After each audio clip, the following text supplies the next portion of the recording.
അന്താരാഷ്ട്ര ഫുട്ബോൾ താരം ഷറഫ് അലി നമ്മളോടൊപ്പം ചേരുന്നുണ്ട്. പ്രതീക്ഷകൾ ചോദിച്ചാലോ? Good evening Sharaf Ali. നമ്മളെല്ലാവരും ഒരു ആവേശകരമായ ഒരു രാത്രിയിലാണ്. നാളെ ഒരു മണിക്കൂറുകൾ കഴിയുമ്പോൾ നമുക്കറിയാം ആരാകും വിജയിന്ന്. എന്താണ് സാധ്യതകൾ? എന്ത് സംഭവിക്കും ന്യൂജേഴ്സിയിൽ? ഫുട്ബോളിന്റെ ചരിത്രം നമുക്കൊക്കെ അറിയാം. എന്നും എല്ലാവരുടെയും പ്രവചനങ്ങളിൽ തെറ്റിച്ച ചരിത്രം മാത്രമേ ഫുട്ബോളിനുള്ളൂ. അതുകൊണ്ട് തന്നെ ഒരു കൃത്യമായ പ്രവചനം എല്ലാവർക്കും അവരുടെ ആഗ്രഹങ്ങളും പ്രതീക്ഷകളും പറയാനല്ലാതെ അതിന്റെ അപ്പുറത്തേക്ക് ഒന്നും പ്രതീക്ഷിക്കണം. ഇവിടെ ശക്തരായ രണ്ട് ടീമുകളുടെ പോരാട്ടത്തില് ചെറിയൊരു മുൻതൂക്കം സ്പെയിനുണ്ട് എന്ന് വിശ്വസിക്കുന്ന ആളാണ് ഞാൻ. പ്രത്യേകിച്ചും സെമി ഫൈനലിലെയും ക്വാർട്ടർ ഫൈനലിലെയും പ്രീ ക്വാർട്ടറിലെയും ഒക്കെ മത്സരങ്ങൾ നമ്മൾ വിലയിരുത്തുമ്പോൾ ഗോള് ഇടക്കിടക്ക് വീക്ക് ടീമിന് പോലും ഗോള് വാങ്ങുന്ന ഒരു പ്രവണത അർജന്റീന ടീമിൽ കാണുന്നുണ്ട്. മറിച്ച് സ്പെയിനാവട്ടെ ടൂർണമെന്റിൽ ആകെ ഒരു ഗോൾ മാത്രമേ വാങ്ങി. എന്നാൽ അർജന്റീനക്ക് ഏത് ടീമിനും ഗോൾ അടിക്കാനുള്ള ഒരു മുന്നേറ്റ നിര, മധ്യനിര കയ്യിലുണ്ട്. മെസ്സി ഉൾപ്പെടെ മെസ്സിയുടെ ഒരു പ്രത്യേക ഒരു അമാനുഷിക കഴിവുകൊണ്ട് എന്ന് തന്നെ പറയാം. ഫുട്ബോൾ മാന്ത്രികൻ എന്ന് തന്നെ സൂചിപ്പിക്കാം. അദ്ദേഹത്തിന്റെ ടീമും ഏത് ടീമിനെയും മറികടക്കാൻ ഗോളടിക്കാനുള്ള സാഹചര്യമുണ്ട്. നല്ലൊരു മത്സരം ഫുട്ബോൾ പ്രേമികൾക്ക് പ്രതീക്ഷിക്കാം. വാശിയേറിയ മത്സരം. അതുപോലെ തന്നെ രണ്ട് ടീമുകളും ബോൾ പൊസിഷൻ എപ്പോഴും കീപ്പ് ചെയ്യുന്ന ടീമുകളായതുകൊണ്ട് തന്നെ ഫുട്ബോൾ പ്രേമികളെ സംബന്ധിച്ചിടത്തോളം ആവേശകരമായ ഒരു മത്സരം കാണാം. എന്റെ ഒരു കാഴ്ചപ്പാടിൽ ചെറിയൊരു മുൻതൂക്കം സ്പെയിനുണ്ട് എനിക്ക് തോന്നി. ഷറഫ് അലി, എന്നാലും അർജന്റീനയുടെ മുന്നേറ്റത്തിന് സ്പെയിന്റെ ഡിഫൻസും തമ്മിലൊരു ഇതായിരിക്കും, ഒരു നേർക്കുനേർ പോരാട്ടം ആയിരിക്കത്തില്ല ശരിക്കും?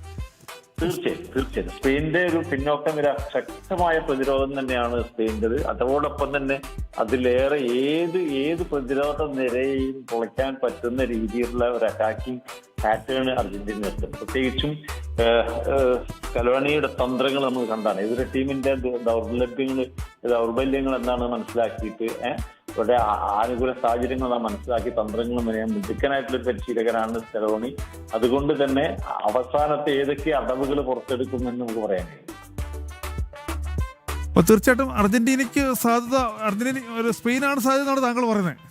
സ്കോറിംഗ് നടക്കും എന്ന് തന്നെയാണ് എനിക്ക് തോന്നിയിട്ടുള്ളത്. ചെറിയൊരു മുൻതൂക്കം സ്പെയിനിന് ഞാൻ കാണുന്നത്. കഴിഞ്ഞ നോക്കൌട്ട് റൗണ്ടിലെ quarter, pre quarter, round 32 semi വരെയുള്ള കളികൾ വിലയിരുത്തുമ്പോൾ നമുക്ക് പറയാൻ പറ്റും. അപ്പോൾ നമ്മൾ കണ്ടതാണ് ഫ്രാൻസും സ്പെയിനും ഒക്കെ ഉള്ള കളി നമ്മൾ കണ്ടതാണ്. ഗോള് കൺസീവ് ചെയ്യുന്നവരെ ഫ്രാൻസിന്റെ ഒരു മുന്നേറ്റാണ് നമ്മൾ കണ്ടത്. എന്നാൽ ആ പെനാൽറ്റി ഗോളോടുകൂടി കളിയുടെ ഗതി മാറി. ഫ്രാൻസിനെ പിന്നെ ഗ്രൗണ്ടിൽ കാണാനില്ല. സ്പെയിനാണ് പിന്നെ മുഴുവനായിട്ട് കളി കൊണ്ടുപോയത്. അപ്പോ അത്തരത്തിൽ ഒരു ഗോള് വാങ്ങുന്നതോട് കൂടി കളിയുടെ ഗതി മാറാനുള്ള ഒരു സാഹചര്യമൊക്കെ നമ്മൾ വേൾഡ് കപ്പിൽ പല മാച്ചിലും കണ്ടിട്ടുണ്ട്. ഈ ലോകകപ്പില് സ്പെയിൻ ഒരു വലിയ, എനിക്കൊന്നൊരു ഗോൾ അടിക്കാൻ ഒരു ഫിനിഷ്, ഒരു അവസാന ടച്ചിന് ഒരു ആളില്ലാത്തൊരു പ്രശ്നമുണ്ടല്ലോ. സ്പെയിൻ ഫിനിഷിങ്ങിന് ഒരു പ്രശ്നങ്ങളില്ലേ? അത് സ്പെയിൻ ഒരു ഫൈനലിൽ ഒരു ബാധയാവില്ലേ? അതൊരു പ്രശ്നമാണ്. സ്പെയിനിന്റെ നമ്മള് മുമ്പ് ചാമ്പ്യൻഷിപ്പ് കരസ്ഥമാക്കിയ ടിക്കറ്റാക്കിയ സിസ്റ്റം കൊണ്ടുവന്ന സമയത്തൊക്കെ അവരുടെ പ്രത്യേക എതിർ ടീമിന്റെ പെനാൽറ്റി ബോക്സിൽ പോയിട്ട് 8, 10, 15 പാസുകൾ ചെയ്തിട്ട് തിരിച്ചു പോരും അവിടെ ഫിനിഷ് ചെയ്യും. അത് സ്പെയിനിന്റെ ഒരു കളിയുടെ രീതി തന്നെയാണ്. അതിന് ഇപ്പോഴും വലിയ മാറ്റമൊന്നുമില്ല. ഇപ്പോഴും ഒരു 75% പിന്നെ ഫിനിഷിങ് റിസൾട്ട് കിട്ടുമെന്നുണ്ടെങ്കിൽ മാത്രമേ ഫിനിഷ് ചെയ്യുള്ളൂ. അല്ലെങ്കിൽ എതിർ ഗോൾ മുഖത്ത് പോയതിനു ശേഷം അതേപോലെ പാസ് ചെയ്ത് തിരിച്ച് സ്വന്തം പോസ്റ്റിലേക്ക് വരുന്ന പ്രവണതയാണ്. എന്നാൽ അതിൽ നിന്ന് വ്യത്യസ്തമാണ് അർജന്റീന. ഓരോ അറ്റാക്കുകളും എങ്ങനെയെങ്കിലും അവിടെ ഫിനിഷ് ചെയ്യും. ആ ഫിനിഷ് ചെയ്യുമ്പോൾ ഒരു അഡ്വാൻറ്റേജ് എന്താ പറഞ്ഞാൽ സ്വന്തം ടീം അംഗങ്ങൾക്ക് റിക്കവറിക്ക് സമയം കിട്ടും, പൊസിഷനിൽ തിരിച്ചു വരാനുള്ള സമയം കിട്ടും. അങ്ങനെ വരാത്ത സമയത്തൊക്കെ അർജന്റീന ഗോളും വാങ്ങിയിട്ടുണ്ട്. അതാണ് പ്രത്യേകത. ഏതായാലും നല്ലൊരു മത്സരം തന്നെയാണ് പ്രതീക്ഷിക്കുന്നത്. അർജന്റീന ഒരു 75-80 മിനിറ്റ് വരെ 1-2 ഗോളിന് പിന്നിൽ നിന്ന് പോയാലും നമുക്ക് അർജന്റീന തിരിച്ചു വരുമെന്നൊരു പ്രതീക്ഷിക്കാം അല്ലേ? ചിലപ്പോൾ ഗോൾ മടക്കാമെന്ന് നടക്കുന്നത്. എനിക്ക് അത് സ്പെയിനെ പോലൊരു ടീമിനോട് അത് അത്തരത്തിൽ തിരിച്ചു വരവ് പ്രതീക്ഷിക്കേണ്ടത് എനിക്ക് തോന്നിയിട്ടുണ്ട്. കാരണം നമ്മളിപ്പോ ഈ തിരിച്ചു വന്ന ടീമുകളൊക്കെ ഏതാന്ന് നോക്കണം. നമ്മള് ഈജിപ്താണ്, അതുപോലെ അല്ല ഇംഗ്ലണ്ട് മാത്രമേ ശക്തരായ എതിരാളികൾ വന്നിട്ടുള്ളൂ.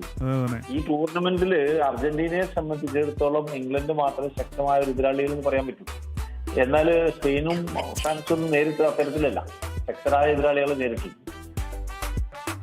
യെസ്, അത് തന്നെയാണ്. എന്തായാലും വളരെയധികം നന്ദി ശ്രീ ഷറഫുദ്ദീൻ ഈ വിഷയത്തിൽ ഷറഫ് അലി, ഈ വിഷയത്തിൽ ഞങ്ങളോടൊപ്പം പ്രതികരിച്ചതിന് എന്തായാലും സ്പെയിനൊപ്പമാണ് വിജയമെന്ന് താങ്കൾ പറയുന്നതിൽ ഞങ്ങളെല്ലാം ഇങ്ങനെ എന്താണ് അതെ അപ്പൊ ഞങ്ങളൊക്കെ കുറച്ച് പേർ രോമാഞ്ച പുളകിതരാകുന്നുണ്ട്. വളരെയധികം നന്ദി ഈ വിഷയത്തിൽ പ്രതികരിച്ചതിന്.